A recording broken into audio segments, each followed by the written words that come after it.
Hello and welcome to this tutorial. In this video I'm going to show you how you can trade cards in Asphalt 9. Now the only way for you to trade cards unfortunately is by being able to get something called trade coins. Now this is the amount of trade coins that you need to get a certain car.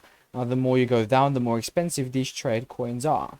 A way for you to do trade coins is by trading cars that are 1 star, 2 star, 3 star, 4 star, 5 star, 6 star and above.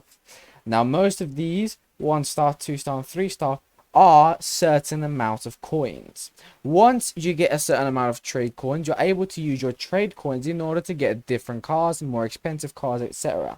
So the more blueprints you have of a certain car, you can trade them off because you already have the car, you do not need them anymore. You can sell them for trade coins, and you can use the trade coins to get different cars, such as a Dodge Challenger, a Volkswagen XL Sport, a Honda Civic Type R, a Chevrolet, a Bentley, etc, etc.